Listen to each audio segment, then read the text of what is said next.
I'm here with Paul Wagner, who is our resident print and cut expert. And I'd like to ask Paul some questions about some terms that I've heard in the industry that I don't fully understand. How are you today, Paul? I'm doing great, thanks. How about yourself? Fantastic. I'm doing fantastic. Good. I wanted to ask you about a term I heard, and it's called potato chipping. Now, what in the world is potato chipping relative to print and cut? Well, that's a term that sometimes gets used. It reflects the nature of the vinyl after it's been inked and cut, particularly with solvent ink, right? Huh. So solvent ink, when it is deposited onto a material, specifically a vinyl or a PVC substrate, Okay. it has a tendency, or a strong tendency, to permeate into the vinyl. It sort of attacks or etches, or there's a lot of terms used to describe that. Okay. The problem is that that will actually cause the material to constrict or shrink. And that shrinkage will take place typically on the periphery where the resistance is the least, which is going to be on the edge of a cut, and that will actually cause the material to lift on its edges. And this is the potato chipping. Potato effect. chipping. Exactly. Okay, now do latex printers have potato chipping? They do not. And the reason is because the latex printers are water-based ink, and they're not chemically etching or attacking the substrate the way solvent inks do. They stay much more on the surface, and they're much more inert to the vinyl. So they don't thin it, they don't attack it. And consequently, they don't shrink it, and they also don't cause it to lift off the edges. Well, I would also imagine that with that shrinking, it would make registration difficult for print and cut. And I would think then that latex would have more accuracy for print and cut because you don't have the images shrinking on you. It can. It can. A lot of that depends on the volume of ink that's being used as Okay. well as the substrate that's being used. So Okay. there is a lot of variability on that front. So if you have a solvent printer and you're having issues with the aggressiveness of the ink, you know, shrinking or deforming the media, the PVC, what are things you would do with a solvent printer to compensate for that? Well, there's probably several things that are commonly done to help resolve the potato chipping or the shrinkage effect.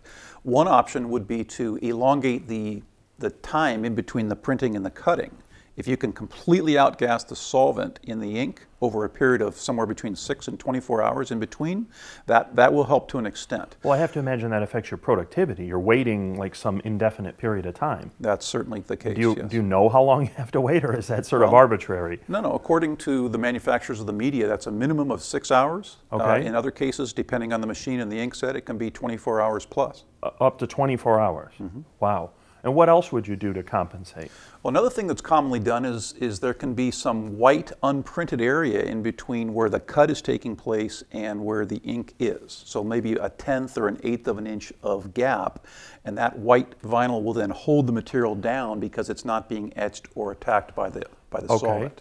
And doesn't that add to needing more vinyl? I mean, your yield would go down then, right? That's also correct. So because you need more space around each of the images with white that prevents it from shrinking. That's right. So your yield will go down, and there are also applications where some customers simply don't want white. They want it to be a full bleed decal. Okay. And then what else could you do to maybe make this work a little better? The other thing you can do is you can add, again, after printing but before cutting, add a laminate in between to give it more body and thickness to the sandwich, so to speak. Okay. So the laminate then is sort of working to prevent the potato chipping because it has some weight to it and some structure to it that prevents it from curling up. Yep. Yeah, but that adds like the time to laminate. You still have to wait for your gas off to go to lamination, and then the laminate is expensive, and then every time I run a laminate I goof it up, and so it's a 2-for-1 for me. So the lamination just is, you don't really need to laminate for scratchability. You're laminating so you avoid the potato chipping effect. Right. For increased body. So it's, at the end of the day, all those options are going to add some form of cost, or maybe multiple forms of cost to the equation, all of which can be avoided with the latex approach.